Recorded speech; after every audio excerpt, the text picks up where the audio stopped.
No, the flag, the very esprit de corps of the Japanese army, could not be risked, so Colonel Fumia thought of escape instead. He sent Lieutenant Ono and 2 soldiers to look for a way out. They did not return, and Warrant Officer Kobayashi went to look for them. He, too, vanished. Peering from his thorny hideout, Fumia watched the Americans digging in. He made notes on their defences, observing that their machine gun positions were about 50 yards apart and that no one seemed to be manning them. From this he concluded that the guns were fired by remote control. Colonel Fumia also observed that the enemy seemed to be cheerful. Some of them even sang as they worked.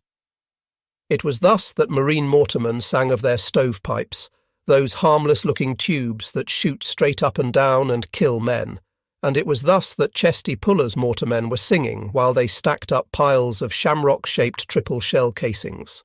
Mortar shells were the only supplies which Puller had been able to get to his lines on Dugout Sunday. All of the aerial fighting, naval shelling, and the constant pounding of Pistol Pete had made movement difficult. Nevertheless, Puller was better prepared than on the previous night, having been able to shorten his front while the 3rd Battalion, 164th Infantry, took over the leftward sector he had held. On the soldiers' left were their comrades of the 2nd Battalion, 164th. Puller was confident, and he and his headquarters troops could hoot and jeer in derision at the English voice over Radio Tokyo, which was announcing their defeat and impending demise. The fact that it was now the football season in America was not lost on the commentator, who simulated a sportscaster's staccato and said, "The score stands, US Navy, 0, Japan, 21, with the Japanese deep in American territory, 10 yards to go." Coach Roosevelt passes up and down chain-smoking cigarettes. A pass is knocked down. America calls time out, and Gormley is pulled from the game. The rising sun cheers loudly for Coach Tojo. Roosevelt sends in Halsey to call signals. Another pass is called, but the ball is fumbled on the 1-yard line, and the heavy favourites, the US, are in a bad way as the gun signals the end of the first half. And then it was dark. Colonel Fumia lay in the bushes waiting for the attack that would rescue them. The American soldiers and Marines braced behind their guns, and the Sendai came flowing out of the jungle in the heaviest of all Guadalcanal's charges. "US Marine, you going die tonight," they chanted. "US Marine, you going die tonight." They were greeted by the customary volleys of obscenity, particularly from American soldiers, against whom the charge was breaking with equal fury, and who were enraged that the enemy should, just like the stateside newspapers, give all the credit to the Marines. So the Sendai charged, and American mortars fell among them. Artillery shells flashed in the assembly areas, bullets riddled them, and they were cut in two before they reached the wire. It was not a charge, this frenzied rush to destruction. It was a mere death swarming. They flowed into American steel like moths into flame. Without artillery preparation of their own, and without adequate maps or knowledge of the enemy's position, with arrogant confidence in the superiority of spiritual power over firepower, and a vaingloriously suicidal determination to look upon death before defeat, Maruyama and his officers sent the Emperor's best division into a holocaust. General Nasu was killed, Colonel Hiroyasu was killed, 4 battalion commanders fell, half of the Sendai's officers perished, and another 1,000 men were destroyed. And still the Sendai division charged. Colonel Oka was at last attacking. His men struck hard at the ridge held by Sergeant Page's section. The Japanese came screeching up the hillside, full into Page's guns, spitting orange flame a foot beyond their flash hiders. Short shapes fell, but more came swarming in. It was hand to hand. Page saw little Leipart down on one knee fighting off 3 attackers. Page shot 2 of them. The 3rd killed Leipart with a bayonet, but Page killed the killer. Pettyjohn's gun was knocked out. Gaston fought a Japanese officer, parrying sabre swings with his rifle, until the rifle was hacked to pieces. Then Gaston kicked at the blade. Unaware that part of his leg was cut away, he kicked high and caught the officer under the chin and broke his neck. All over the ridge the short shapes and the tall shapes flowed, merged, struggled, parted, sank to the ground, or rolled down the slopes. Everywhere were the American voices crying, "Kill! Kill!" the gurgling whoops of the Japanese shouting, "Bonzail!" or screaming, "Marine you die!" Then the short shapes flowed back down the ridge, and Mitchell Page ran to fix Pettyjohn's disabled gun. He pried out a ruptured cartridge and slipped in a fresh belt of ammunition, just as a burst from a Japanese machine gun seared his hand. Yelling again, the short shapes came bowling up the hill once more. They could not force the left, where Grant, Payne and Hinson still held out, though all were wounded. In Page's centre they hit Locke, Swanwick and McNabb. They moved through the gap. Page dashed to his right to find a gun to stop them. He found Kelly and Totman beside their gun, protected by a squad of riflemen. He ordered the riflemen to fix bayonets and led them on a charge that drove the Japanese back. Then he set up the gun in the centre and fired it until dawn. As daylight came creeping over the jungler roof to his left, he saw one of his platoon's machine guns standing unattended on the forward nose of the ridge. 3 men in mushroom helmets were crawling toward it. Page arose and ran forward. Aboard flag carrier Shokaku all seemed calm, until the silence was shattered by the ringing of alarms and voices crying, "Air raid! Air raid!" One of Admiral Nagumo's staff officers dashed for the bridge. He saw 2 Catalinas come gliding down toward Zuikaku, about 3 miles astern. 4 plumes of water rose into the air to starboard of Zuikaku. The officer held his breath. Then the plumes flowed back into the sea and Zuikaku sailed on unruffled. The officer tumbled down the ladder and raced into Admiral Nagumo's cabin to report. Admiral Kusaka was there. Both admirals looked at each other to say with one voice, "Let's turn around." On the bridge of his destroyer Amatsukaze, the ship whose men made such cruel sport with rats and falcons, Commander Tamechi Hara saw Shokaku blink the signal. All ships turn 180 degrees to starboard. Nagumo's carriers were swinging north again, fearing a concentrated air raid which never came. But this second turnaround would work to their advantage. With dawn of October 26, they would not be where Admiral Kincaid expected them to be. With that dawn of October 26, while Sergeant Mitchell Page raced the enemy for a machine gun, an enemy force in company strength captured a vital ridge between Page and Puller. They set up machine guns on it and began raking the marine flank. Major Odell Connolly could see vapour rising from the enemy guns as the jungle water on the barrels was condensed by hot steel. Connolly saw that the enemy's penetration could be expanded to a breakthrough. He rounded up a party of bandsmen who were serving as litter-bearers, a trio of wiremen, 2 runners, and 3 or 4 cooks, and charged. There were 17 of them in all, but they went up hurling grenades and they drove the Japanese off the ridge. Then Connolly called for mortars to lay a curtain of steel between him and the enemy while he consolidated his position and awaited reinforcements. They arrived to be greeted by a strutting cook who boasted of having brained an enemy officer. "What, Jay, do?" a rifleman jeered. "Hit him with one of your own pancakes?" Mitchell Page reached the gun first. He dove for it, squeezed the trigger, and killed the crawling Japanese. A storm of bullets fell on Page, kicking up spurts of dust. Page fired back. Stat, Riley and John Jack ran to him with belts of ammunition. Stat fell with a bullet in his belly. Riley went down, kicking, almost knocking Page off his gun, and John Jack came in with a belt and a bullet in his shoulder. John Jack bent to feed the belt into the gun, and Page saw a piece of flesh go flying off his neck. "Get the hell back!" Page yelled. John Jack shook his head. Page hit him in the jaw, and John Jack left. Page moved the gun back and forth to avoid enemy grenades. He saw about 30 men rise in the tall grass below him. One of them put binoculars to his eyes and waved his hand for a charge. Page fired a long burst. The enemy vanished. Page called to his rifleman. He slung 2 belts of ammunition across his shoulders, undamped his gun, cradled the searing hot water jacket in his arm, and went down the ridge, yelling, "Let's go!" "Yahoo!"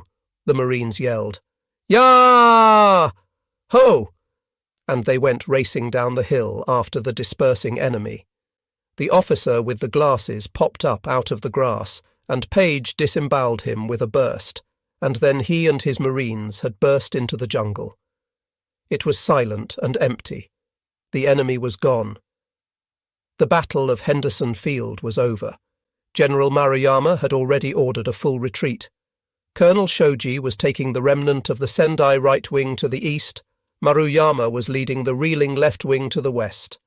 Marine bulldozers were already clanking toward the front to gouge out mass graves in which to inter the reeking carcasses of 2,500 dead. Colonel Fumia and his companions lay despairing in the bush, and Mitchell Page and his men were trudging slowly back to the ridge. They sat down wearily. Page felt the sweat drying coldly on his body. He watched vapour rising from his machine gun jacket.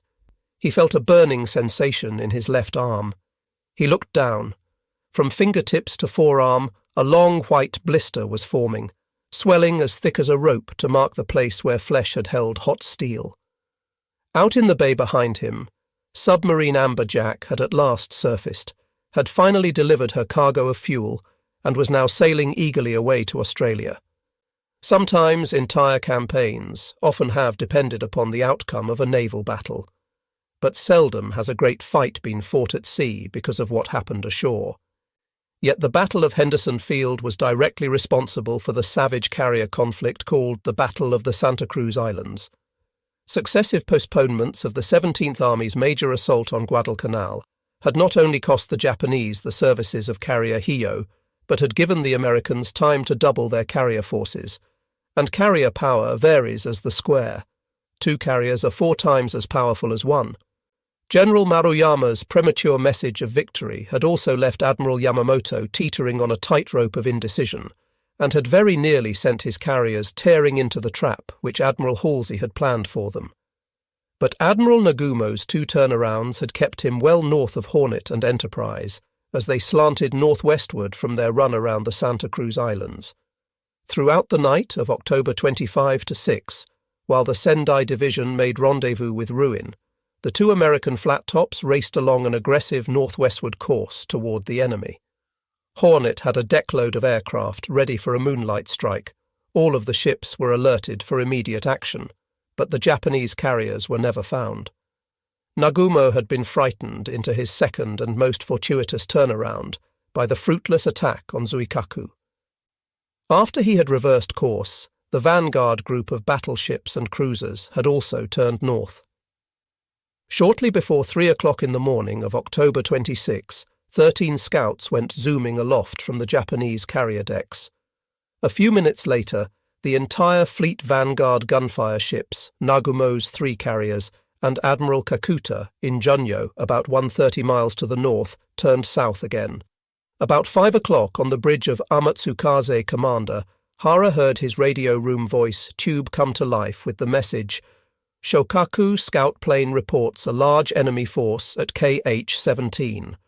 Force consists of 1 Saratoga-class carrier and 15 other ships heading northwestward." Commander Hara gasped. KH-17 was an area 210 miles away on a bearing slightly to the left. The Americans were not directly ahead, or even to the right between the Japanese and the Solomons, as Nagumo's officers expected. They were to the left. Without those 2 turnarounds and runs north, the Japanese would have been far to the south, and the Americans would have been in behind them. On Shokaku's flag bridge, the white-gloved Nagumo grinned broadly. He ordered immediate strikes. Planes began roaring down the decks. To the rear, Admiral Kakuta grimaced angrily to discover the enemy was 330 miles away. He rang up top speed, and Big Junyo's boilers built her speed to 26 knots in a record 10 minutes. Junyo even sprang ahead of her destroyers, much to their astonishment, while Kakuta ordered a strike raided. Although he was far away from the enemy, his pilots could return to the closer Zuikaku or Shokaku, and by the time he was prepared to launch a second strike, he would be much closer. Ahead of him, 40 dive bombers and torpedo bombers escorted by 27 Zeros were airborne and burning up the miles between Nagumo's 3 carriers and the Americans to the south. Attack, repeat, attack. It was only 3 words, but it was in the style characteristic of Bull Halsey, and it had the effect of opening the sleep-gummed eyes of sailors gulping pre-dawn breakfast on the American ships, of electrifying pilots being briefed on carrier decks, and of making everyone in Kincaid's force aware that today there would be a battle. Kincaid had already ordered a search of what were to be the battle waters, 1,000 square miles of South Pacific to the north of the Santa Cruz.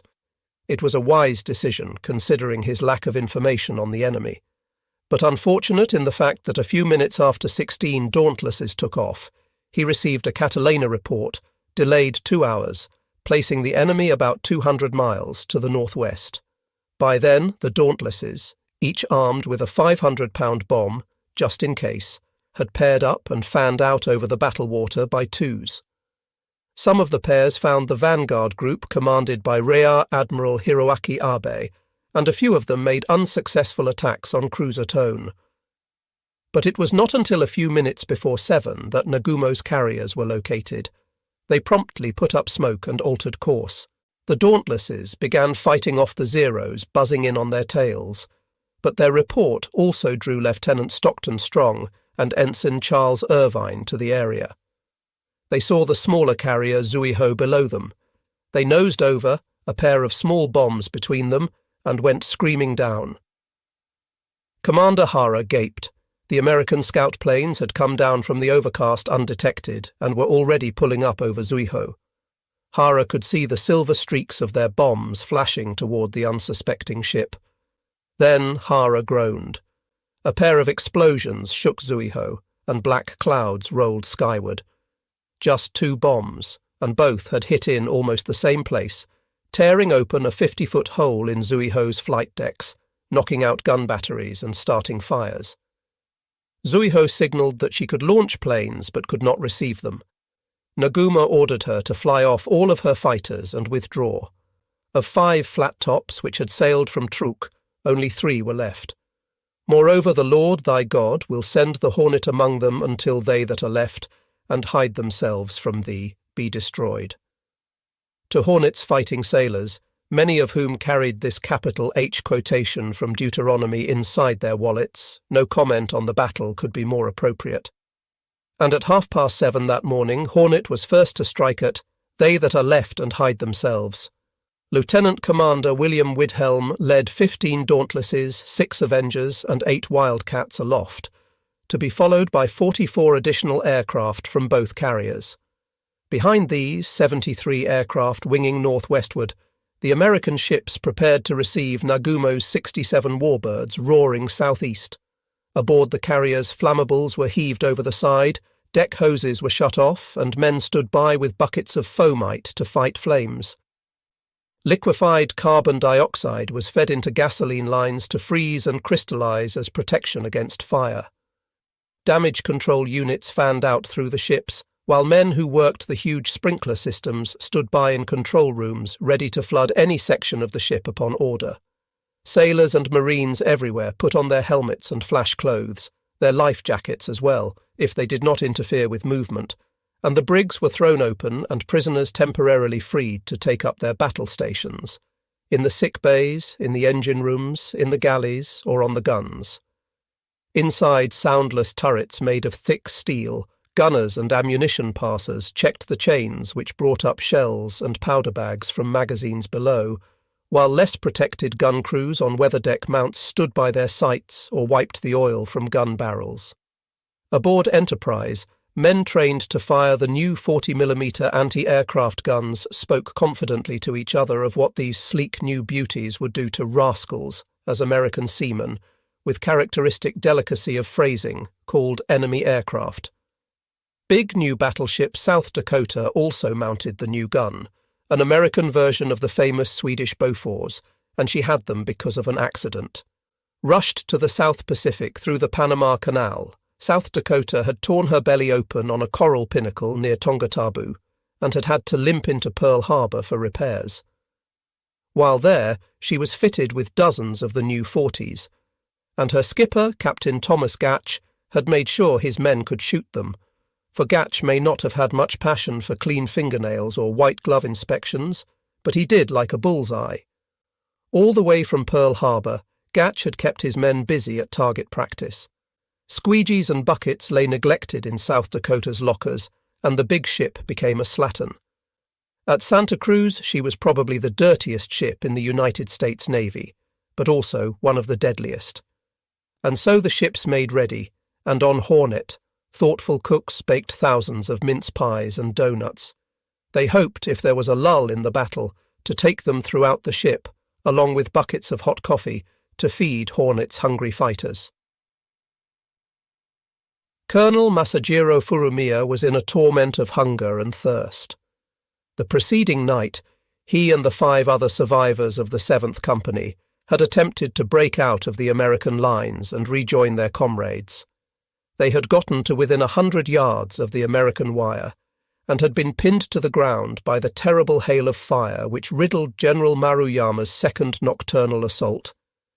They had crept back to a clump of underbrush, and now, as they lay there on the morning of October 26, tortured by hunger cramps, their lips cracked and their mouths swelling, tantalized by the smell of cooking issuing from the nearby encampment of marine mortars, Fumia again toyed with the idea of suicide. But then he decided to make one more attempt to escape and save the colours. At nightfall, calling upon all the strength remaining to them, they would break up into 2-man groups and try to crawl to freedom. There would be no lulls for hungry sailors. Shortly after 9 o'clock that morning, while Enterprise slipped into the sanctuary of a rain squall, the Japanese flyers found Hornet. There were 27 of them, 15 Val dive bombers, 12 torpedo-carrying Kates, and they pressed their attack with great courage, straight into a storm of 5-inch and lesser fire from Hornet and her screen. Such attacks seldom fail, and mighty Hornet began to rock and shudder from enemy hits. The first struck the starboard side of the flight deck aft, and then 2 near misses hammered her hull.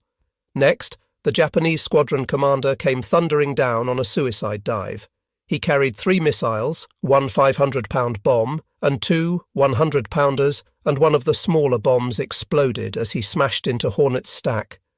His own momentum and the thrust of the explosion drove him on down through the flight deck, where the second 100-pounder exploded and tore into a ready room below. The big bomb was a dud, but it remained wedged below decks to menace the men of the Hornet as they turned to face the far greater ordeal of the torpedo bombers.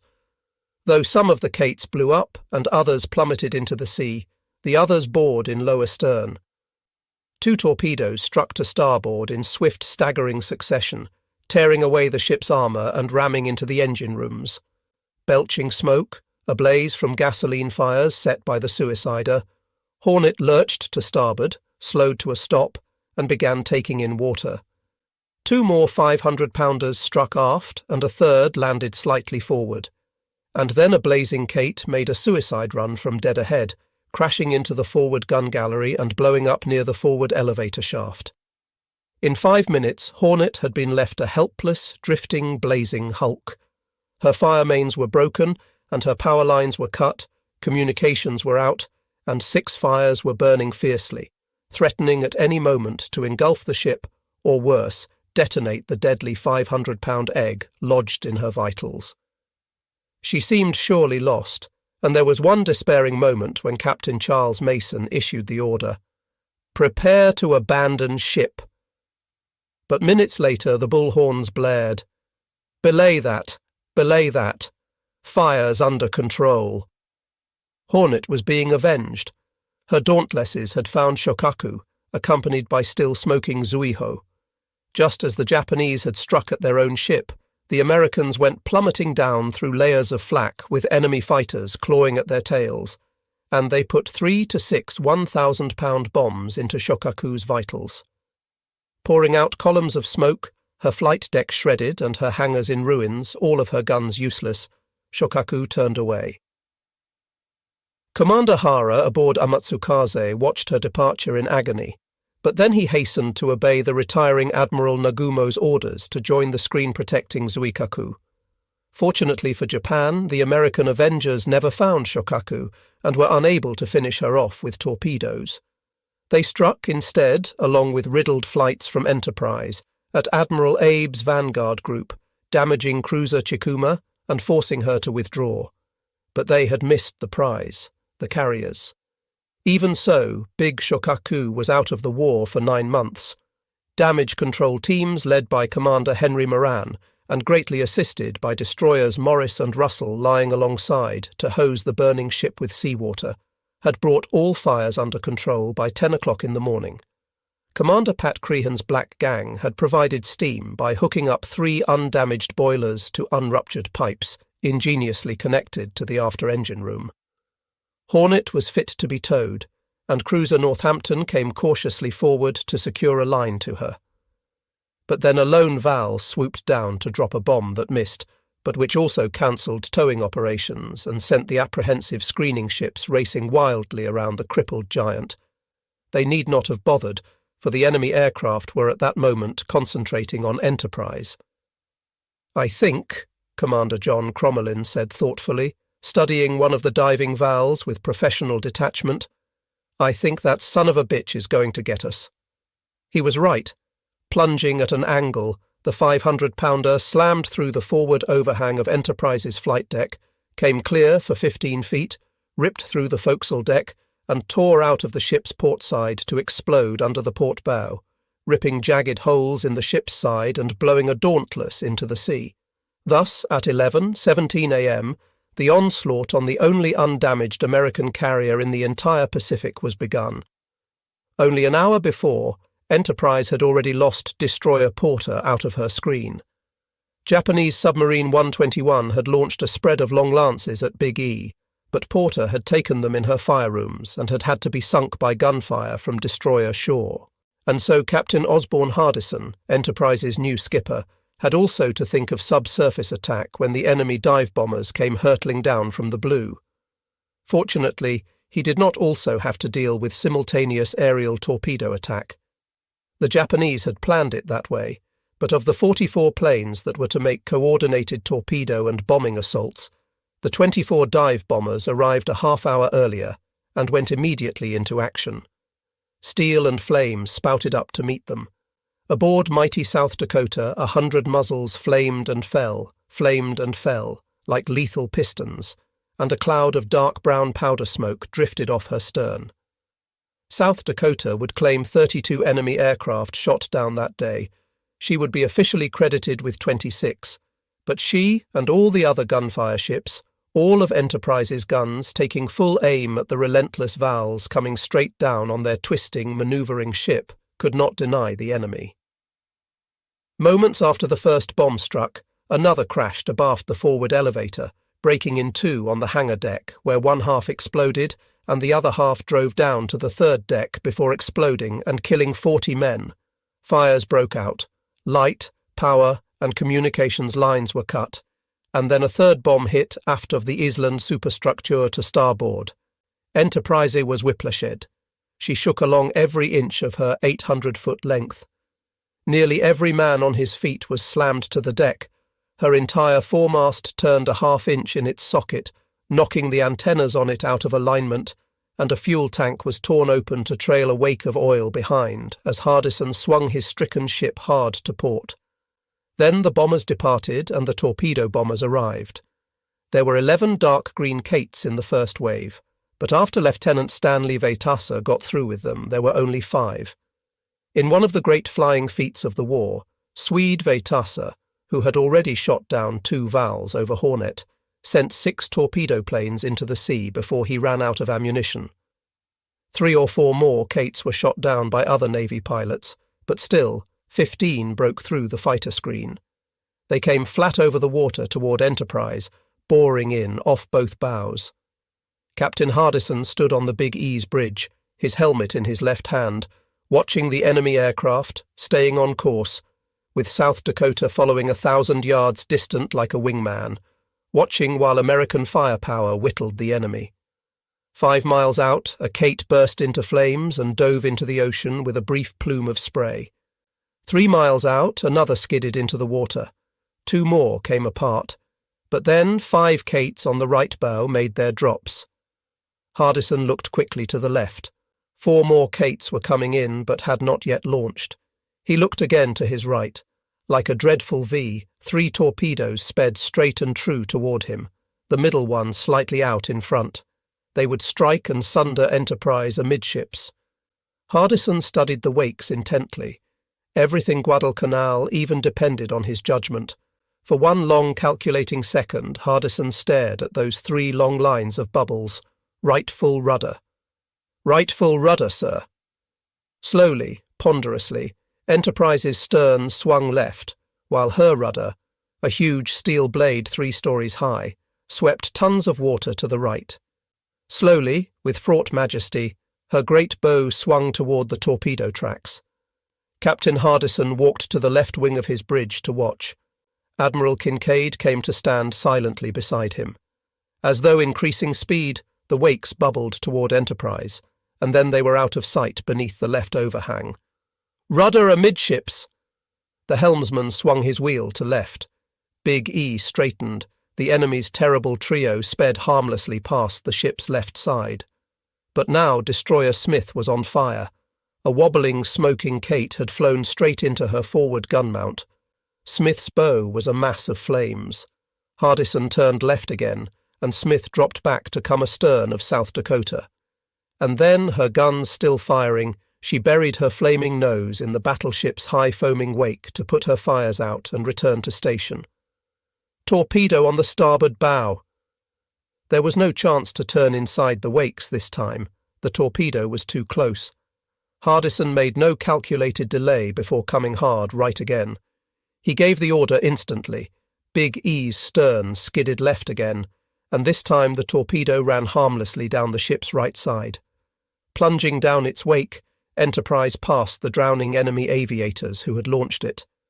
They gazed up at Hardison in frustrated malevolence, and then Big E's wake thundered over them, and they were gone.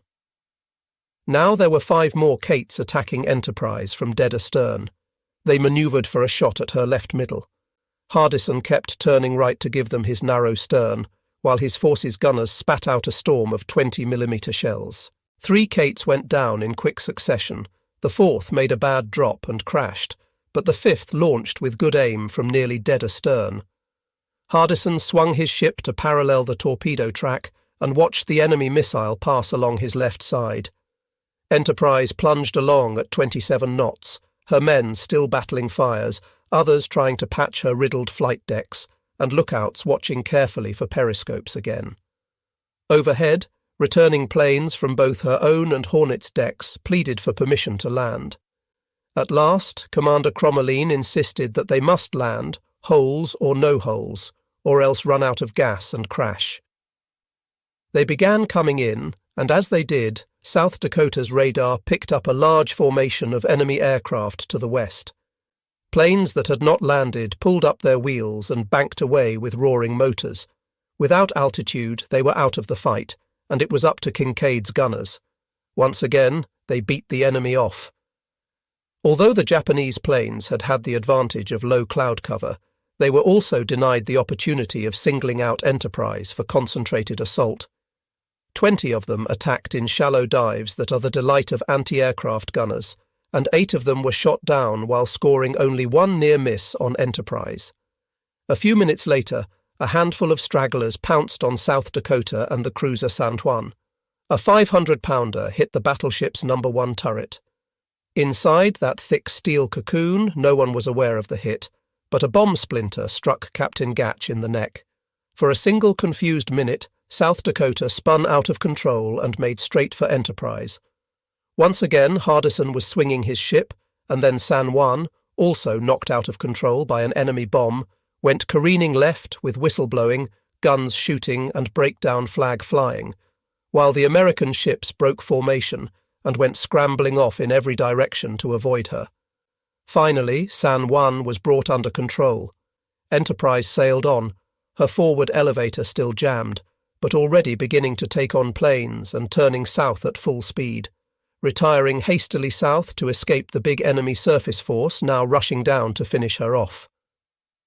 Northampton had Hornet in tow and was dragging her over the ocean at 3 knots, but Admiral Kakuji Kakuta, now in command of the Japanese carriers, had been closing the distance between himself and the Americans, and he had more streakers in the air. In latte afternoon, a half-dozen Kates caught the plodding carrier. They came at her in a fast weaving glide. They launched 6 torpedoes. Only one hit, but one was enough. It rammed into the aviation storeroom with a sickly green flash and cracked Hornet open. A tide of fuel oil 2 feet deep went cascading through the 3rd deck to knock Commander Crehan's men off their feet, nearly drowning them, forcing them to rescue each other by a hand chain leading to a ladder and escape scuttle. Hornet listed sharply. Gradually the tilt built up to 18 degrees. "Prepare to abandon ship." Hornet's men stood by, her guns firing on while dive bombers came at her again and missed, and a V of high-flying Kates made a horizontal attack and missed, and then Hornet's men went over the side. They left their dying ship in splendid order, going hand over hand down lines hung over Hornet's sloping sides, or jumping into the water to swim to waiting life rafts. But to a sailor, to leave a ship is to leave home. Many of them had fond memories of the big ship, dying just 6 days after her first birthday. They left part of their personalities aboard her, part of themselves stuffed into sea bags that would now go down with their ship. One man might mourn the loss of his favourite books or his Bible, while another would regret having to leave his wife's picture or a bundle of dog-eared letters from home. Others thought ruefully of the candy bar they had been saving for the midnight watch, or cursed the loss of a souvenir of Honolulu, or a good luck charm, or even a pair of loaded dice. A marina sergeant going over the side protested that he had no time to save 2 Alka-Seltzer bottles filled with quarters. Officers and men who had money or valuables in the ship's safe were also abandoning ship at cost. Commander Gus Widhelm had $600 in poker winnings in the safe, together with the titles to 2 automobiles, and he was losing a record player and his 52 Bing Crosby records, and a collection of Strauss waltzes. Commander Dodson had managed to destroy the ship's secret papers, but he could not save his collection of Greek and Roman coins. They, along with Commander Smith's lithographs and woodcuts and collection of French literature, would ultimately sink to the bottom of the sea. Pat Crehan all but refused to leave, working stubbornly at his engines, until, with the water above his shoulders, he cast a last fond look at his turbines and climbed out the escape hatch. Out in the water, destroyers which had already taken off Hornet's wounded moved rapidly among the life rafts to take able survivors aboard. 3 of the men so rescued, Richard MacDonald, Frank Cox and Russell Burke, vowed loudly that never again would they light 3 cigarettes on one match. Captain Mason was the last to leave Hornet. Silent and impassive, he climbed down a cargo net into a waiting boat, and then destroyers Mustin and Anderson ran in to sink his ship with torpedoes. Isoroku Yamamoto was elated to hear that Enterprise and Hornet, the 2 ships which had violated inviolable Tokyo, had been caught and crippled by his flyers. His orders to his fleet were brief: chase and mop up the fleeing enemy.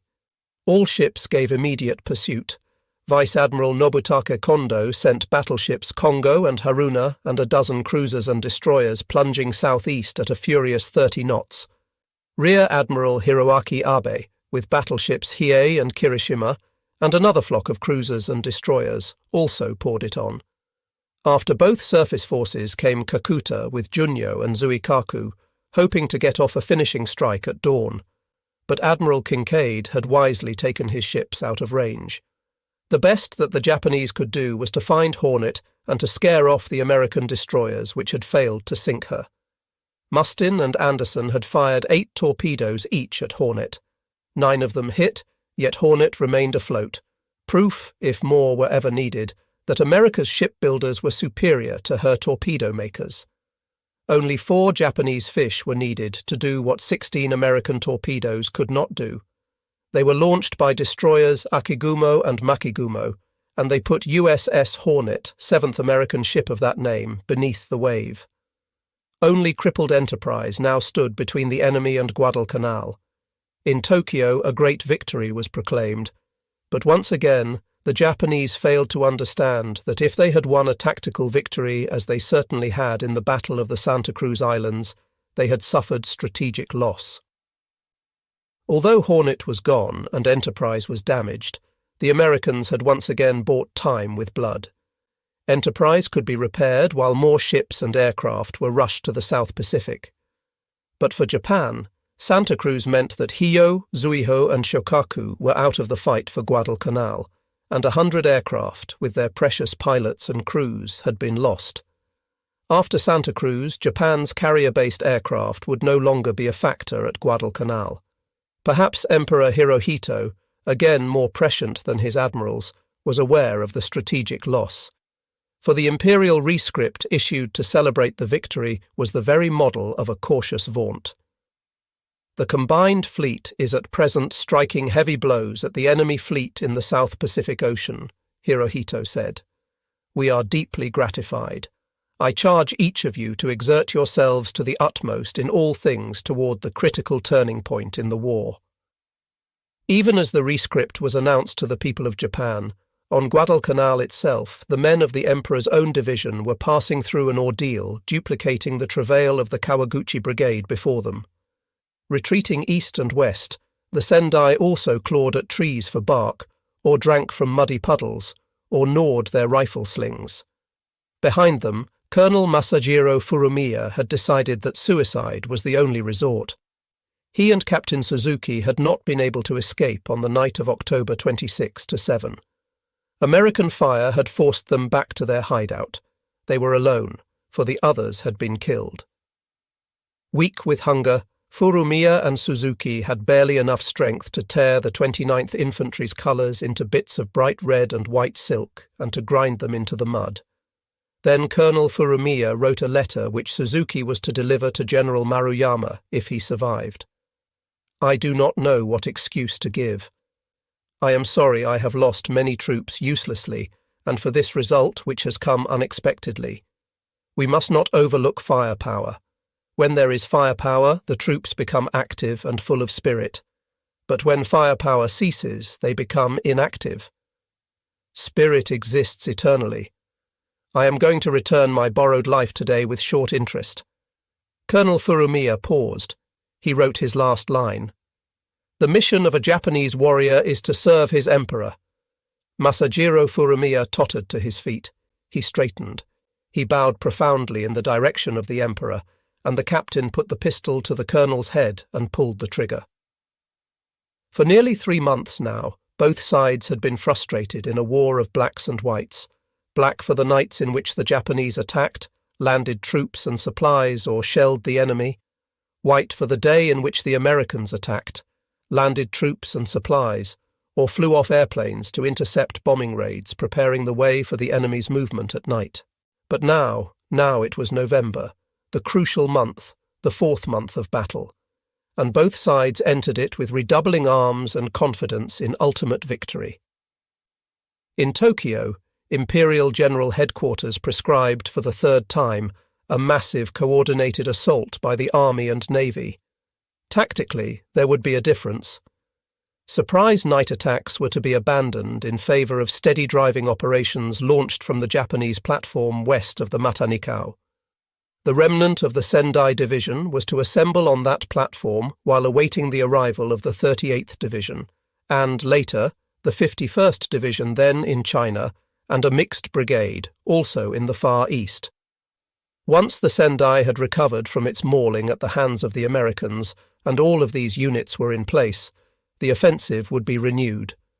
Despite 3 bloody and unmitigated defeats, the army betrayed no doubts about its ability to recover Guadalcanal, and with it, the Japanese offensive in the Pacific.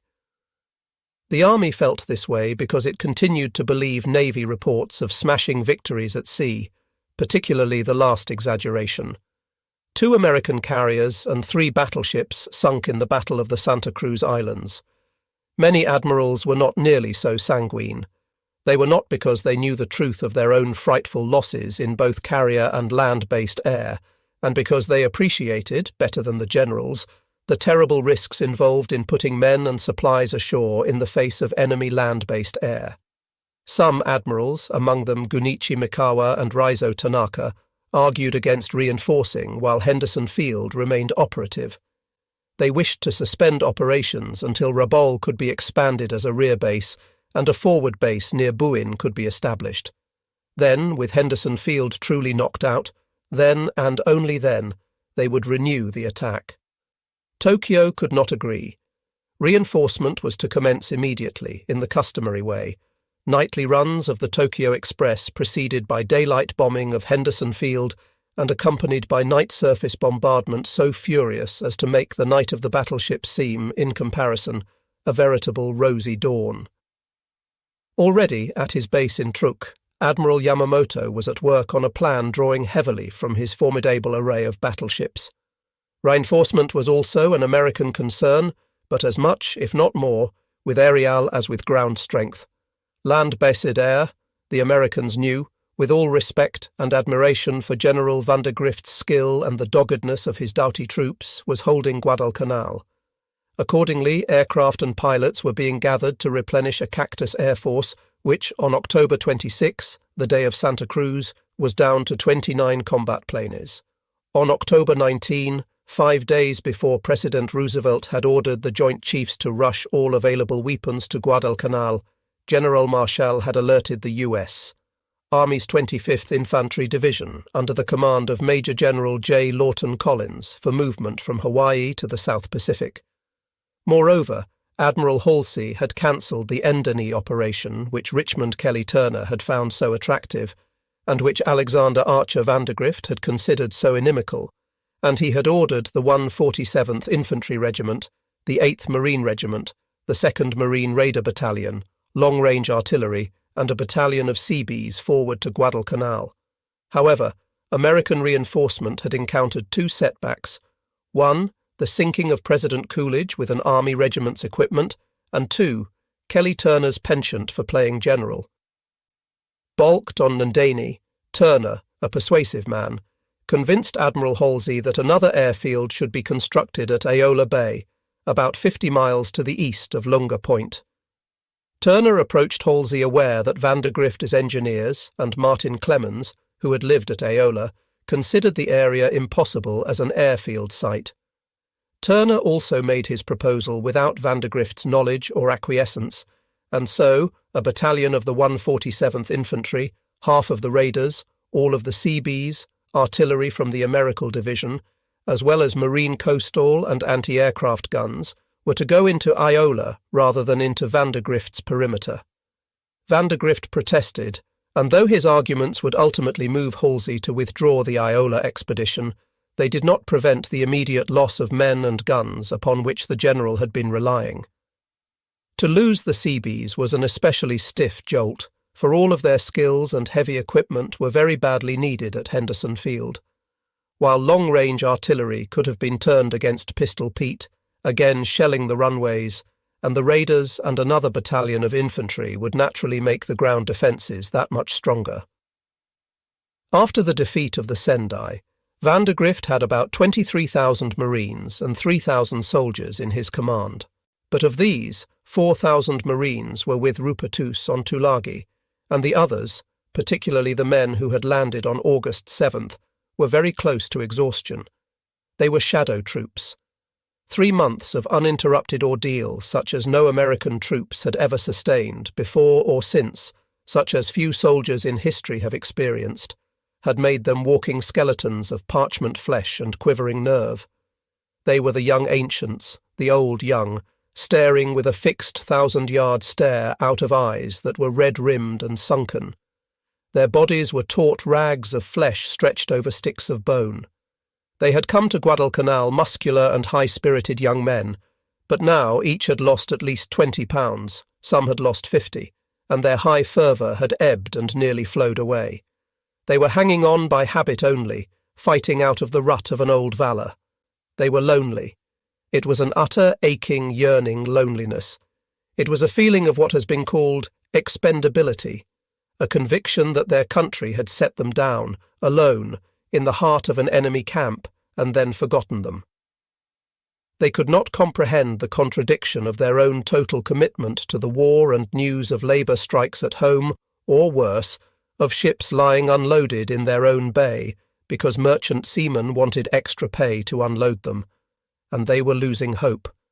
Hope, which had nourished their spirits better than enemy rice had kept their bodies, was all but gone now.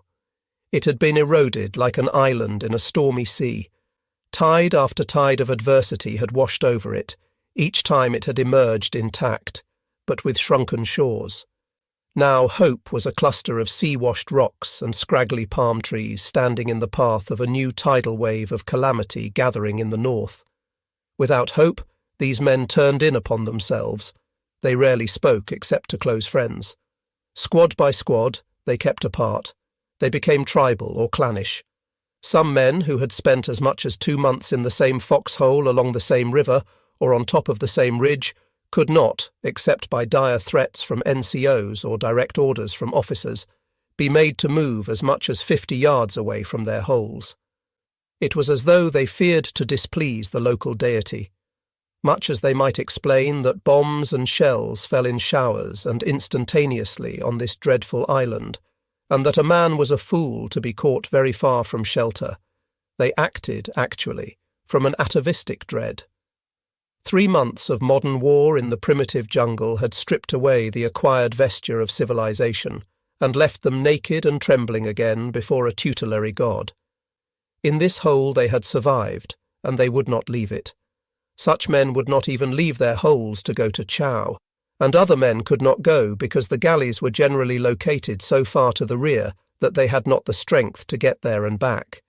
Their comrades brought food to them, just as they brought food to hundreds of men who burned with malarial fires, but who were not considered sick enough to be admitted to the hospitals in the rear. And malaria was now also a scourge. In the 1st Marine Division there had been 239 cases of malaria in September. There were 1941 in October, and before November ended there would be 3,200 more. Malaria and dengue fever, yellow jaundice and dysentery, tropical ulcers that ate into the outer covering of the bone and the rot of fungus, festering and leaving flesh encrusted and oozing pus by the canteen cup. These were also enemies, foes as real as the Japanese with all their troops and ships and airplanes, adversaries as authentic as the miasmic jungle and those formless fears of the imagination which trooped into a man's mind each night as dusk deepened into darkness and remained there until dawn. Dawn sometimes found men out of their minds, most often men who, losing hope, had also lost their sense of humour. For humour was the last rampart. More than hope, even, it stood between a man and insanity, and with all else gone, or going, these Americans held on to their humour. It was not a dainty mirth. Men moved by it could shout with laughter to hear that a Marine's collection of enemy ears, pinned on a clothesline of enemy rope, had been lost in a single dissolving cycle of rain and sun. They could chuckle while sawing enemy leg bones in sections with a bayonet, prying out the marrow and shaping a gristly ring to grace their true love's fingers. Or they could smile to hear of the 2 Japanese soldiers who had been found sitting in serene confidence in the centre of the beehive that was Henderson Field, waiting there, as they had been ordered, to rendezvous with the main body. Private Phil Chaffee also possessed this grim sense of humour. It sustained him on his numerous overnight patrols into the enemy positions around Grassy Knoll. Twice a week, accompanied by a taciturn red-bearded sergeant, Chaffee came down the ridge held by Lucky and Lou Jurgens, bantering with them as he walked toward the jungle between the ridge and Grassy Knoll. "Hey, Chaffee, got your pliers?" "You know me, boy, I'd sooner forget my rifle." "How about it, Chaffee? I will give you $10 for that Bull Durham sack around your neck." "Yeah, I know what you mean. How about a pint of my blood too, huh?" "How many teeth you got in that sack?" "That's my business." 100. "Guess again, boy. Guess up a storm." Chaffee would vanish into the rainforest, reappearing a few days later with a triumphant grin and a heavier Bull Durham sack, and one day he came back from Grassy Knoll wagging 2 fingers and bursting with pride. 2 Japs, Jurgen snorted. Who in hell ain't shot 2 Japs? Chaffee feigned surprise. He twirled the ends of his handlebar moustache and asked, With the 1 bullet? Thus these Marines faced November, the month of decision which Archer Vandergrift began by attacking to the west once more. General Vandergrift wanted to upset his temporarily beaten enemy before he could consolidate west of the Matanikau again. He also wanted to knock out Pistol Pete and to force General Hyakutake to use landing beaches much farther west, thus complicating his supply problems. Vandergrift's objective was the Poha River, a 1.5 miles west of Hyakutake's 17th Army headquarters at Kukumbona. To take it, the Marine General collected a force of 5,000 Marines, the 2nd Marines less a battalion under Colonel John Arthur, the 3rd Battalion, 7th, reinforced by the scout snipers, and the 5th Marines, all to be commanded by Red Mike Edson. The 5th Marines were to cross the Matanikau at Nippon Bridge, while the 3rd Battalion, 7th, crossed farther inland and punched farther west. At midnight of October 31st, engineers began throwing 3-foot bridges across the Matanikau. Then Marine artillery and cruisers San Francisco and Helena, with destroyer Sterret, began pounding the enemy.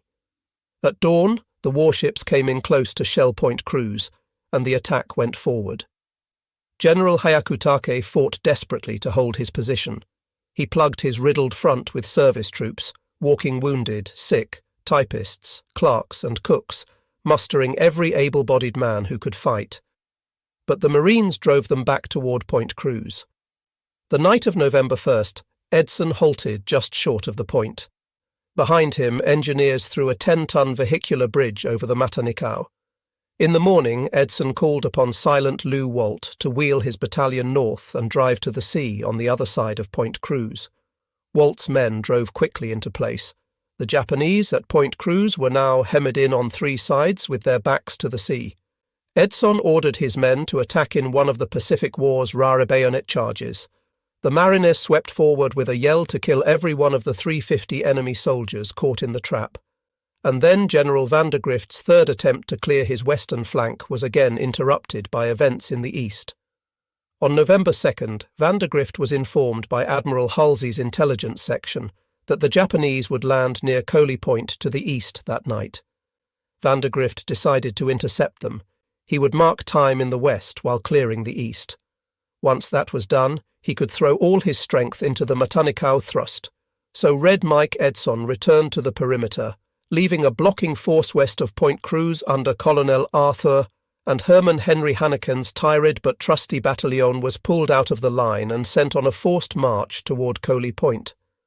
Hanneken's Marines reached Coley before dusk, fording the Nalimbu River, which debouches into the bay there, and pushing on to the east bank of the Metapona River a few miles farther east. Hanneken organized a coastal perimeter and tried to reach Vandergrift by radio, but he could not. The river crossings had soaked his radios. There was nothing to do but sit down to await the arrival of the Tokyo Express.